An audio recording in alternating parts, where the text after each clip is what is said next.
This is Gary Atensi with CNTV, and today we're in New Jersey. I'm here with Papa J, Death Doula.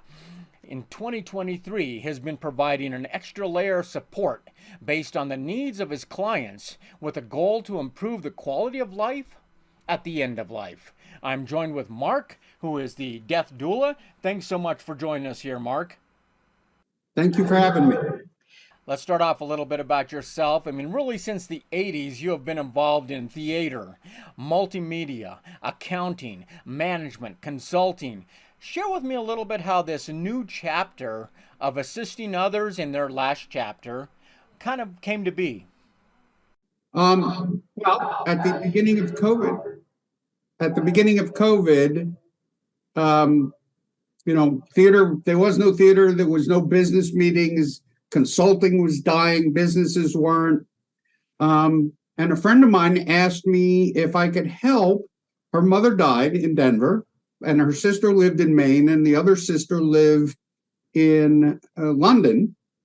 And can I help stream the funeral service from Denver um, to them? And I said, sure. And I got myself a camera and a better camera, better microphones, set it all up at the funeral home. And the funeral home fell in love with what I did to the point they had 7 or 8 branches in Denver. I can't remember the exact name of the funeral home, but they have 7 or 8 branches. And in the next 3 or 4 years, I did over 200 funerals streaming.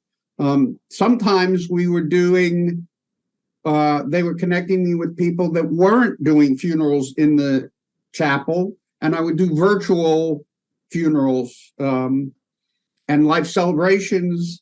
I've done 2 life celebrations that are live people who just wanted to, they knew they were dying, and they so the last be a part of the event and actually take part in it. That was something that was very needed there during COVID for sure. Yeah, and I grew to, it's like I grew into their families. And the last one was a live person, and he's the one that came to me and said, you would do very well as a death doula. And I didn't really like the term, so that's why I've changed it to end of life doula. Death sort of has a. That is very cool. I love that. I love that story. Basically, you just found yourself in that industry and realized this is something that you probably someone told you could do great with. I mean, really, we as Americans. I'm enjoying it tremendously with my. Yeah. And I'm still trying to determine the word to describe my patients, my friends, my clients. Yeah. I think patients, it's. Yeah, I mean, we as Americans, while we enjoy living our life, we do not enjoy talking about the end of our life. I mean, is the inevitable end of life topic almost taboo for many people? It is. And there's an organization out of London called deathcafe.com, which started out years ago, where you got to a coffee shop and you sat around and talked about death, but not from a point of view of grief, but a point of view of opening up the communications so that you would talk to your friends, family, and loved ones both ways. I talk with my son has got lupus and a form of lymphoma, and he knows how I want to die, and I know how he wants to die, and we have those conversations. And that's to me something that I want to do for everybody. I mean, it was Benjamin Franklin who said, "Nothing is certain except death and taxes." So even if we don't discuss this end event, it will still come to pass for really all of us. So is it important that we give some thought to how we want to end that final chapter? Yeah, absolutely. Because writing it down in a will and then dying and then your family reading the will, they could just rip up the page. They don't have to go by it. But if you talk about it and you get it expressed, you can make sure that they understand your feelings. I have a patient the patient is actually not dying yet. She's got Yeah. Lou Gehrig's, but her mother is in stage 4 cancer. And one of the things my friend said, my patient, is that she wishes her parents would die and stop their suffering. And I said to her, well, have you talked to them about what they want? And she went back and talked to her mother and then came back and told me that her mother said, I want to live every possible moment with my children, my grandchildren, my great-grandchildren. And I will do everything I need to do to fight this cancer in order to have that time with those people. Excellent. So it's just about having the conversations. And we don't in America. We don't in the Western world. They do in the Far East more than we do. And I'm hoping that I have a revolution where people start talking about it.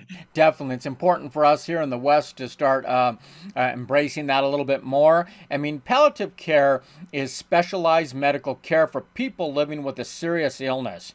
What role does a death doula kind of play in that care, would you say? We provide companionship, comfort, and guidance to those facing the end of life.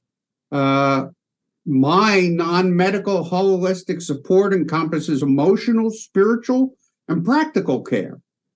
And then I can relay whatever I'm told to the loved ones, because sometimes when you're dying, the loved ones don't hear you. Yeah. Or they hear you but don't listen.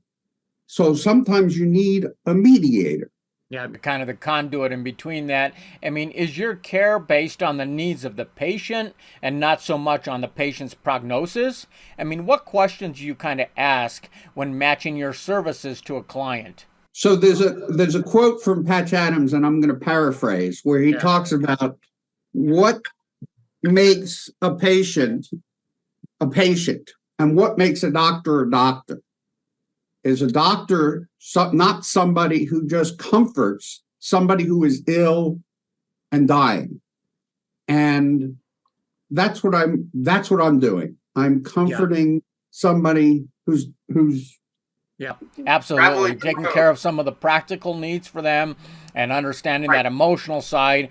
That is excellent. I mean, the goal, as I said to you earlier, as I texted you earlier this morning, I spent with a patient taking her to 3 different doctors, and I've been doing her driving because she's not allowed to drive. So, there is a practical part. Absolutely. Yeah, which is definitely needed for folks like that. I mean, one less thing off their plate. I mean, the goal of what you offer is to really relieve the kind of day-to-day suffering and provide the best possible quality of life. Is this not only for your clients, but can it also help the families as well? It absolutely is for the families and friends and families, loved ones. I lump them all together as loved ones. And it goes beyond the moment of death, because people have to go through a grieving process. And again, they could need the comfort and support of somebody. Doctors, once you die, the doctors stop talking to the families. The nurses, the whole palliative care. Even when my mother died and she was in palliative care, we never heard from any of them after my mother died. Yeah. I mean, so the benefits are before the death, during, and even after, like you said. I mean, a death doula can really help us answer the hard question: how do you want to die? And ultimately, how do you want to live up to that end? Yes, that's exactly the questions you ask. And that's the questions you ask the person so that you can convey that to their family. That is excellent. I mean, the more we are willing to talk about the end things, we are able to raise the awareness of how to prepare for an end of life that each individual actually designs. I mean, this is beneficial whether you're young, old, sick, or not, would you say? Yes. And I'm going to throw out another quote. I can't pronounce his name very well. Atul Gawande, who is a neurosurgeon who's now a palliative care doctor, wrote a book, and he came up with a list of 4 or 5 questions to ask people who are at that stage. And, it's basically, what are you willing to give up or not give up in order to live in pain and suffering? And one man answered, as long as I can eat chocolate ice cream and handle the TV remote, I want to live. That's right. I like that answer. I mean, it's an actual it's a answer. simple That is answer, fantastic. Many times we as a family, we have no idea what they want because we're too afraid to ask, where a doula can come in and tackle those questions and find out that maybe we really like their answer. I mean, as a doula, let's face it, you're not a doctor. This is not medical. For you, this is not about treating a disease, but really treating a person with genuine quality care. Is it hard for you to lose someone that you've cared for? Being new at this, I haven't gotten to that point. Yeah. I know that one of my patients, when I lose her, she was a dear friend before she became a patient. I will definitely have a hard time. I'm sure in the years to come, that is something you're going to experience. And obviously, that's something we're going to have to give another interview for and ask you how that went. I mean, Mark, these are not your patients. They are not your clients. These are people who become your friends. Is it rewarding to provide emotional, spiritual, and practical care to them? Oh, without a doubt. It's just, it really does give me chills down my spine when I talk to people and I get the thanks from them and the appreciation from them for having the conversation. One patient is having some issues with her daughters about getting help from them. And I reminded her that they were teenagers. It's just a teenage revolutionary or revolting.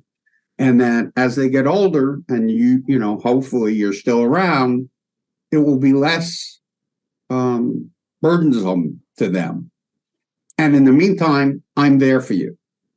I'm definitely excited to see where the future is going to take you with this service.